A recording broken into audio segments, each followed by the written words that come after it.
할렐루야. 오늘 성령강림 주일과 청년주일에 오신 우리 성도님들을 주님의 이름으로 환영하고 축복합니다. 우리 앞뒤자로 좀 인사하겠습니다. 성령 충만한 시간 되시길 바랍니다 하고 서로 인사하겠습니다.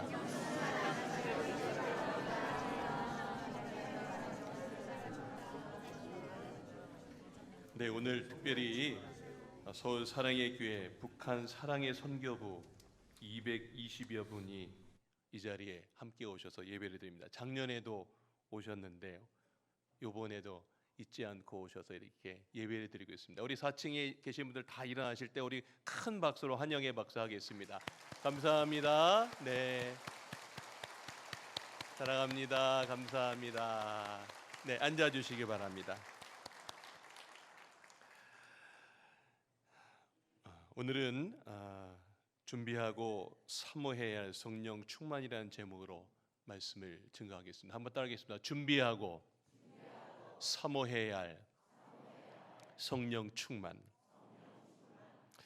네, 오늘 할렐루야 찬양대도 오늘 성령 강민절에 맞게 귀한 찬양해 주셨는데요, 오늘 여러분들 모두가 이 예배를 통해서 성령 충만한 시간이 되시길 주님의 이름으로 축원합니다. 달팽이라는 글의 일부분을 소개하면서 설교를 시작하겠습니다. 어느 한순간 미쳐버릴 정도로 무기력할 때가 있었다. 아무런 의욕도 생기지 않고 이유도 없이 온몸에 힘이 쭉 빠져버렸다. 누군가 내 몸에 빨대를 꽂아 내 생명력을 빨아먹고 있는 것 같았다. 여러분, 살면서 이럴 때가 있습니다. 어디가 아픈 것도 없는데요, 근데 힘이 없어요. 또 하고 싶은 의욕도 다 사라지고요, 모든 게 다 귀찮아집니다.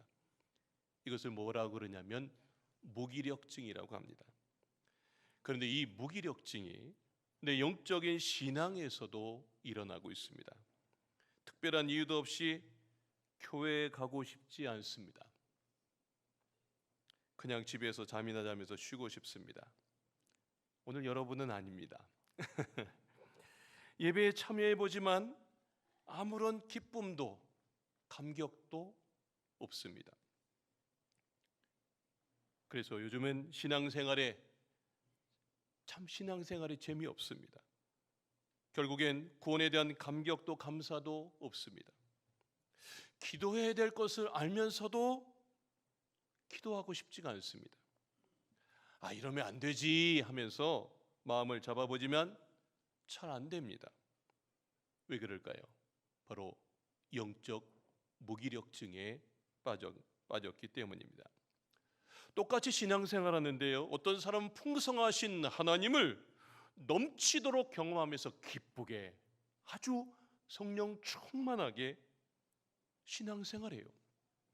그런데 어떤 사람은요, 그 풍성하신 하나님을 경험하지 못하고 영적 무기력증을 느끼면서 신앙생활이 참 재미없고 점점 힘듭니다. 왜 이런 차이가 일어날까요? 오늘 설교의 주제인 성령 충만의 삶을 살지 못하기 때문입니다. 자, 여기서 성령 충만과 성령 세례를 명확하게 이해해야 됩니다. 자, 우리가 성령 충만 이런 말 참 많이 듣습니다. 그런데 그 성령 충만과 성령 세례가 도대체 무엇인지 잘 이해하지 못하는 것 같습니다. 먼저 우리가 신앙생활하지 않고 있다가 내가 예수 그리스도를 구주로 고백하는 순간, 그 순간 성령이 내 안에 내주하십니다. 이것을 성령 세례라고 합니다. 1회적에 죽을 때까지 딱 한 번 영구적으로 성령님은 내 심령에 오시면 내 심령에 계속 거주하세요. 자, 그럼 성령 충만이란 무슨 의미일까요? 이 시간 성경 몇 구절을 좀 보겠습니다. 사도행전 2장입니다. 저희가 다 성령의 충만함을 받고 성령이 말하게 하심을 따라 다른 방언으로 말하기를 시작하니라. 4장 3절입니다. 빌기를 다음에 모인 것이 진동하더니 무리가 다 성령이 충만하여 담대히 하나님의 말씀을 전하니라. 신명기 34장 9절입니다. 구약에서도 이런 표현을 했습니다. 모세가 눈의 아들 여호수아에게 안수하였으므로 그에게 지혜이시니 성령이 충만하니 그랬습니다. 여러분,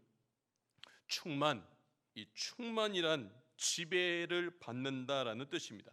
그럼 성령 충만이란 성령님의 지배를 받고 그분의 능력으로 사는 삶입니다. 사도행전의 제자들이 그리고 여호수아가 성령님의 지배를 받으니까 담대히 하나님의 역사가 나타나요. 그들은 아무 힘이 없었던 사람인데 그들 속에 계신 성령님을 통해서 놀라운 성령의 하나님의 역사가 일어난 것입니다. 정리하면 우리가 성령 세례를 받으면 성령의 지배를 받고 그분의 능력으로 사는 것, 이것이 성령 충만입니다. 그런데 내가 성령의 지배가 아니라 내 뜻대로 살면서 죄 가운데 살면 성령의 역사가 소멸됩니다. 그래서 성령 충만은 한 번 받아서 계속 유지하는 것이 아니라 지속적으로 간구하고 받아야 됩니다. 왕년의 신앙 갖고 사는 게 아닙니다. 오늘 이 시간 내가 성령 충만한 삶을 간구해야 성령 충만한 삶을 살아가는 줄을 믿습니다. 여러분, 성령이 내 삶과 인격을 다스리도록 끊임없이 간구해야 성령 충만한 인격과 삶을 소유하게 됩니다. 오늘 에스겔서를 통해서 성령 충만의 그 더 깊은 영적 의미가 무엇인지, 또 성령 충만한 삶을 누리는 법을 이 시간 전하고자 합니다. 첫 번째 메시지는요, 예배가 나를 살리는 출발점이라는 겁니다. 예배를 철저히 준비할 때 성령 충만 받습니다. 한번 따라합시다. 예배가 나를 살리는 출발점입니다. 예배를 철저히 준비할 때 성령 충만 받습니다. 믿으십니까? 남유다의 젊은이였던 에스겔은 요즘 말로 하면 목사 안수를 받은 지 얼마 안 되어서 BC 586년 바벨론에 의해서 나라가 멸망하는 것을 눈으로 보게 됩니다. 그리고 나라는 망했습니다. 그리고 그는 바벨론 포로로 끌려갑니다. 아내는 포로로 잡힌 지 9년째 되는 해에 죽게 됩니다. 에스겔은 너무나 힘들고 모든 것이 괴로운 좌절의 나날이었습니다. 요즘 여러분들이 시국이 힘들고 어려워서 정말 요즘 힘들다고 하는데 어쩌면 에스겔은 더한 시간을 보내고 있었습니다. 그런데 어느 날 하나님께서 바벨론 강변에 있는 에스겔에게 희망의 환상을 보여주시는데 그 환상을 기록해 놓은 것이 에스겔서입니다. 여러분, 이 에스겔서를 가까이서 이렇게 보면 에스겔서를 참 읽기도 힘들고요, 설교하기도 힘든 책입니다.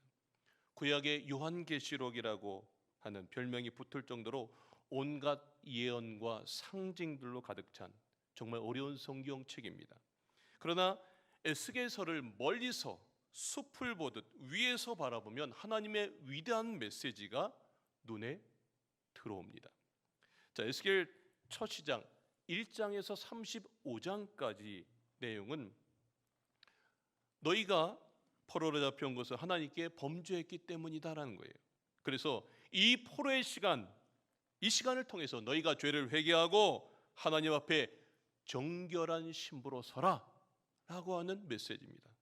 자, 그리고 나서 이제 36장부터 전혀 다른 분위기의 이야기가 나옵니다. 황폐한 예루살렘을 다시 예배자들로 북적북적한 곳으로 내가 만들어주겠다 말씀하세요. 예루살렘을 회복해 주시겠다는 거예요. 자, 그랬더니 에스겔이 묻습니다. 하나님, 지금 포로로 이렇게 잡혀와 사는데 어떻게 그런 일들이 일어날 수 있겠습니까? 그렇게 질문합니다. 그랬더니 하나님이 그래? 지금부터 내가 보여주마 하면서 말씀하시면서 그를 마른 뼈가 가득한 죽음의 골짜기로 그를 이끌어갑니다. 그리고 에스겔 37장에서 생기가 들어와서 마른 뼈가 하나님의 큰 군대가 되는 예배자의 비전을 그에게 보여주십니다. 자, 에스겔 37장 5절 10절입니다. 주 여호와께서 이 뼈들에게 이같이 말씀하시기를 내가 생기를 너희에게 들어가게 하리니 너희가 살아나리라. 10절입니다. 이에 생기가 그들에게 들어가며 그들이 곧 살아나서 일어나 서는데 뭐가 됐다고요? 극히 큰 군대더라. 할렐루야. 제가 이 부분을 읽기만 해도 힘이 나는데 그 시대에 에스겔은 이 메시지를 듣고 얼마나 힘이 났을까요? 그리고 오늘 비전의 말씀 47장의 말씀을 주십니다. 그 시작이 어떻게 진행됩니까? 자, 에스겔 47장 1절 2절입니다. 자, 우리 다 같이 함께 읽겠습니다. 시작. 그가 나를 데리고 성전 문에 이르시니 성전의 앞면이 동쪽을 향하였는데 그 문지방 밑에서 물이 나와 동쪽으로 흐르다가 성전 오른쪽 제단 남쪽으로 흘러내리더라. 그가 또 나를 데리고 북문으로 나가서 바깥길로 꺾여 동쪽을 향한 바깥문에 이르시기로 본즉 물이 그 오른쪽에서 스며 나오더라. 예, 성전에서 물이 흘러나옵니다. 그런데 그 물이 끊임없이 나와서 흘러갑니다. 여러분, 이 난해 구절을 우리 예수님께서 아주 쉽게 풀어주셨습니다. 이 물이 무엇을 상징할까요? 예수님이 요한복음 7장에 딱 정확하게 짚어서 말씀해 주셨습니다. 누구든지 목마르거든 내게로 와서 마시라. 나를 믿는 자는 성경의 이름과 같이 그 배에서 뭐가 나온다고요? 생수의 강이 흘러나오리라 하시니, 자, 물이 나와요. 이는 그를 믿는 자들이 받을 뭐라고요? 성령을 가리켜 말씀하신 거예요. 생수의 강이 성령이에요. 물이 성령이에요. 에스겔서에서 나오는 이 말은 성령을 상징합니다. 이 물이 가득 찬 것이 그러면 성령 충만입니다. 자, 우리가 중요하게 보여야 될 것은 그 회복의 출발점이 성소라는 겁니다. 거기에서 은혜가 뿜어져 나와서 점점 삶의 모든 것으로 흘러가서 회복되고 치유되고 풍성케 하는 것, 이것이 아주 중요합니다. 어디서부터요? 예배당, 이 성전에서부터 시작됐다는 겁니다. 저는 이 본문을 묵상하면서 우리의 예배가 너무나 중요하다는 것을 깨닫습니다. 저는 지금 예배하는 이 시간 바로 여기서부터 우리가 다시 회복하는 힘을 얻고 돌아가는 시간이 예배인 줄로 믿습니다. 여러분, 요즘 많이 지치셨습니까? 예배를 통해서 하나님이 주시는, 성령님이 주시는 큰 은혜를 깊이 체험하시길 주님의 이름으로 축원합니다. 여러분, 유다가 망한 이유는 성전이 제 역할을 하지 못했기에 성전에 하나님이 계시지 않았어요. 성전을 관리하는 사람이 타락했습니다. 그리고 예배가 타락했습니다. 하나님이 받으실 수 없는 그 예배가 문제 있어서 하나님이 이 성전에 안 계셨습니다. 정리하면 에스겔서는요 1장부터 37장까지는 예배자는 어떻게 살아야 돼? 예배자 준비에 관한 얘기고요. 38장부터 43장까지는 예배를 드리는 그 성전을 어떻게 준비해야 되는지 성전 준비의 얘기고요. 44장부터 46장까지는 그 예배에 대한, 그 본질에 대한 준비를 말하는 것입니다. 사진 한번 그 다음 좀 보여주십시오. 예. 자, 그런데 저 표에서 같이 우리는 예배가 나를 살리는 출발점이라는 건 알아요. 그래서 지금도 교회는 열심히 다닙니다. 그리고 저 끝쪽에 성령의 충만함을 통해 얻는 결과가 뭔지 알아요. 치유가 일어나고 회복이 일어나고 내 삶의 풍성함이 일어나는 것을 알아요. 그래서 저 끝에 있는 성령 충만의 결과는 엄청 우리가 갈망합니다. 그런데 그 중간 과정인 내 일상의 삶은 영적으로 더 깊어지지 않는다는 게 저게 문제예요. 성장과 성숙을 이루지 못합니다. 교회는 다니지만 성령 충만함을 늘 내 거가 아닌 구경만 한다는 것이에요. 여러분, 그럼 어떻게 할 때 생수의 강이 흘러넘치는 성령 충만한 예배가 될까요?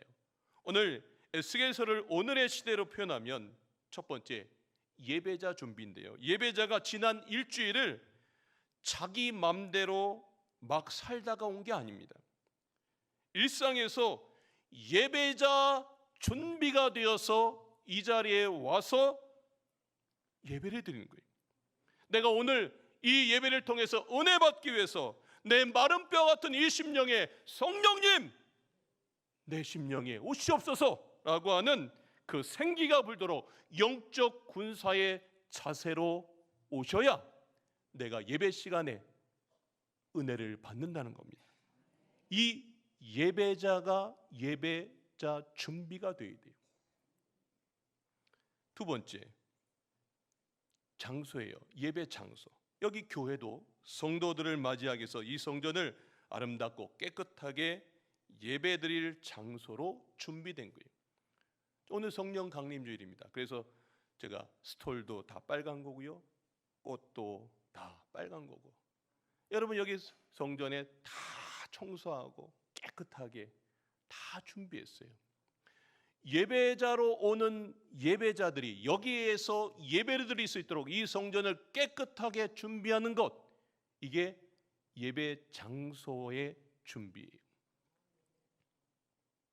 마지막으로 목회자도 성령 충만해서 최선을 다해서 말씀 준비를 하며 예배 준비가 되어야 되는 거예요. 자, 예배자가 준비되어야 돼요. 그리고 예배를 드리는 이 공간, 이 성전을 준비해야 되고요.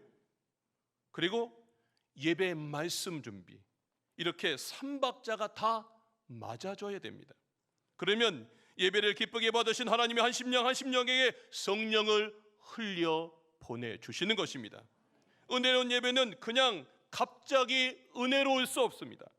은혜로울 수밖에 없는 준비를 한 사람만이 내게 성령 충만함이 임하는 줄로 믿습니다.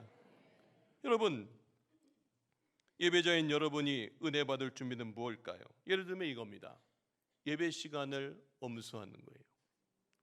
늦게 와갖고 막 어디 자리가 났나 그냥 막 앉아갖고 예배 드린 사람하고요, 일찍 와서 조용히 기도하는 사람하고는요 천지 차이입니다. 오셔서 핸드폰도 진동으로 하고 또 성전 안에서 잡담하지 않고 조용히 오늘 주실 말씀을 미리 읽어보는 거예요. 미리 말씀을 읽어본 사람하고요, 읽어보지 않은 사람하고요 천지 차이입니다. 말씀을 듣는 눈이 달라집니다. 여러분, 이렇게 내가 예배자로 준비가 되면, 그리고 성전 준비가 되고 목회자도 최선을 다해서 하나님의 말씀을 준비하는 그 순간, 마당만 밟는 구경꾼의 예배자가 아니라 하나님의 군대로, 여기 하나님의 그 극히 큰 군대가 임하는 귀한 예배가 되는 줄로 믿습니다. 그러면 예배에 들어올 때는 아유, 세상 끝난 것처럼 모든 게 다 힘들었는데, 예배 드리고 갈 때는 여러분의 삶이 살아나고 다시 일어서는 삶이 되는 줄로 믿습니다. 그래서 예배 때마다 영혼과 삶을 살리는 생수가 콸콸콸콸 넘쳐서 우리의 심령을 새롭게 하는 그 예배가 오늘 우리 강화중앙교회 모든 성도의 삶 가운데에 일어나시길 주님의 이름으로 축원합니다. 두 번째 메시지는요, 교회 다니는 사람에서 성령 충만한 사람이 되길 사모해야 된다는 것입니다. 한번 따라합시다. 교회 다니는 사람에서 성령 충만한 사람이 되길 사모하십시오. 네. 교회만 왔다 갔다 하는 사람이 있는가 하면요, 성령이 충만한 사람이 있습니다. 자, 에스겔 47장 9절, 10절, 12절에 이런 말씀입니다. 이 강물이 이른 곳마다, 성전에 물이 흘러서 계속 흘러서 강물이 되었어요. 그래서 이 강물이 이르는 곳마다 번성하는 모든 생물이 살고 또 고기가 심히 많으리니 이 물이 흘러 들어가므로 바닷물이 어떻게 된다고요? 되살아나겠고 이 강이 이르는 각처의 모든 것이 또 어떻게 된다고요? 산대요. 그래서 달마다 새 열매를 맺으리니 그 물이 성소를 통하여 나옵니다. 그 열매는 먹을 만하고 그 잎사귀는 약재료가 되리라. 여러분, 성령의 예배자는요, 이 말씀처럼 여기서 은혜 받고 나가잖아요. 그러면 여러분 가정을 살리는 거예요. 여러분의 일터를 살리는 거예요. 여러분들이 가는 모든 환경을 살리는 거예요. 여러분이 성령 충만의 그 물길이 되어서 가는 곳곳마다 살리는 하나님의 사람 되시길 주님의 이름으로 축원합니다. 그러나 반대로 47장 11절에 이런 말씀입니다. 그 진펄과 개펄은 되살아나지 못하고 소금 땅이 된다 그랬어요. 여러분, 이것은 물을 받아들이지 않는 환경입니다. 이 말은 성령을 따르지 않고 자기 생각만, 자기 생각대로, 자기 고집대로 하는 사람입니다. 또 은혜 받기만 하고 주지는 않는 사람, 이런 사람들은 진펄과 개펄 같은 사람들입니다. 이런 사람들은요, 받은 은혜도 까먹고요, 마침내 소금 땅과 같이 말라버리게 돼요. 매 순간 여기서 뭔가 잠깐 은혜 받은 것 같은데 가정에서 아무런 역사가 없어요. 이게 교회를 다니는 사람인지 세상 사람인지 똑같아요. 일터에서도 야, 저 사람이 교회 다니는 사람이야? 이렇게 될 수 있을 가능성이 있어요. 왜요? 성령님이 계속 치는데 아, 난 그렇게 안 살아요 하고 내 고집대로 사는 거예요. 하나님 앞에서 자기를 발견치 못하고 회개치 않는다면 소금 땅과 같이 말라버리는 인생이 되는 것입니다. 처음에 제가 말했던 영적 우울증이 그 인생 가운데 임하는 것입니다. 자, 그래서 오늘 에스겔 47장의 핵심은 바로 3절부터 5절의 말씀입니다. 그 사람이 천척을 측량한 후에, 천척 지금으로 치면 한 500m 됩니다. 자, 500m 측량한 후에 자, 내게 그 물을 건너가게 하시니 물이 어디에 올라요? 발목에 오르더니. 다시 천척을 측량하고 내게 물을 건너게 하시니 물이 어디에 올라요? 무릎에 오르고. 다시 천척을 측량하고 내게 물을 건너게 하시니 물이 어디에 올라요? 허리에 오르고. 다시 천척을 측량하시니 물이 내가 어떻게 한다고요? 건너지 못할 강이 된지라. 성전의 물이 처음에 1,000척을 지나고 500m 지나고 나서 발목에 닿고 무릎에 닿고 허리에 닿고 헤엄칠 만한 강이 되듯 지금 각자 신앙의 영적 깊이가 다 달라요. 여기 있는 분들 다 각자의 영적 깊이가 다 다릅니다.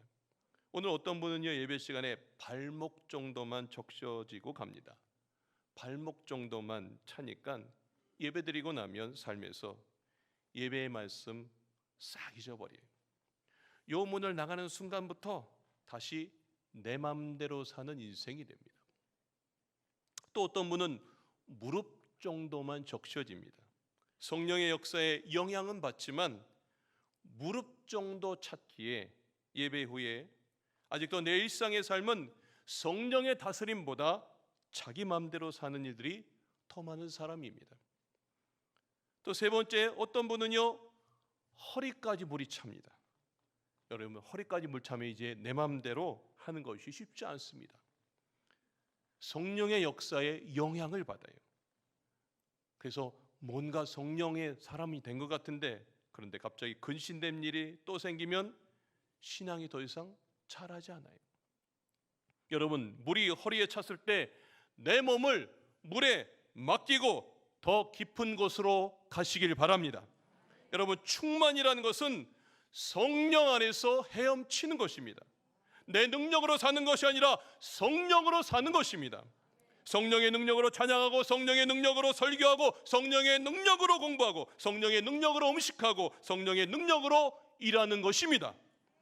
여러분, 그러기에 헤엄칠 수 없을 만큼 창이란 물로 가득한 성령 충만을 여러분 사모하시길 주님의 이름으로 축원합니다. 이 사람은요, 모든 것을 성령님과 상의하며 맡겨요. 여러분, 이 물이 막 일 때 내 몸에 물을 맡기고 내 몸에 힘을 빼고 그 모든 물의 흐름을 맡기는 거예요. 내가 이 시간 하나님 앞에 예배드리면서 하나님께 맡기는 거예요. 하나님, 내 가정에 이런 문제가 있습니다. 내 자녀에 이런 문제가 있습니다. 내가 요즘 지금 직장에서 이런 문제가 있습니다. 맡기는 거예요.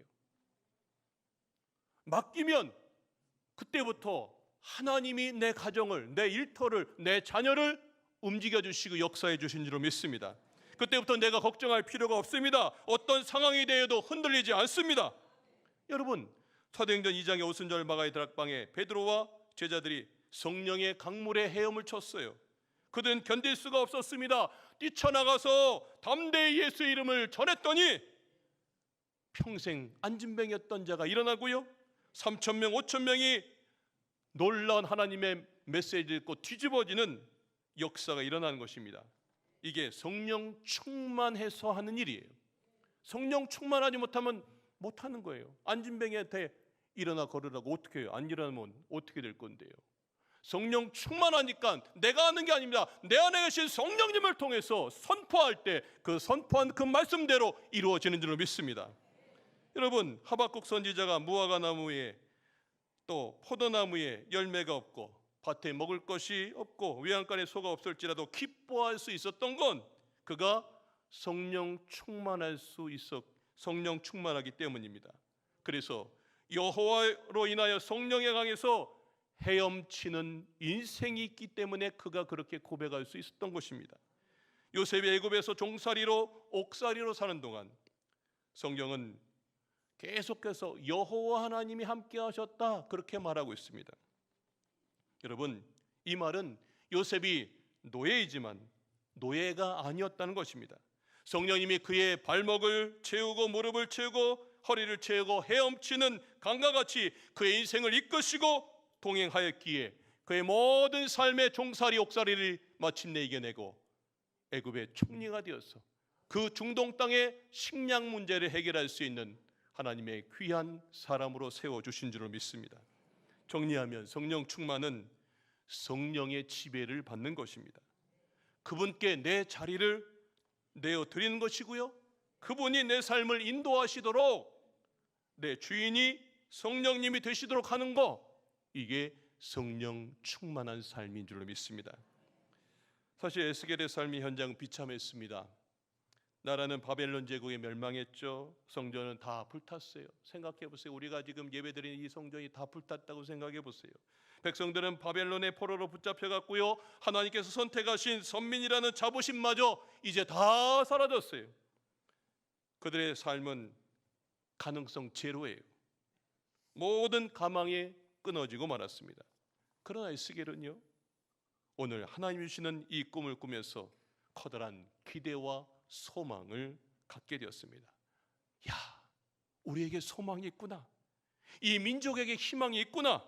하나님께서 우리를 완전히 버리지 않으셨구나.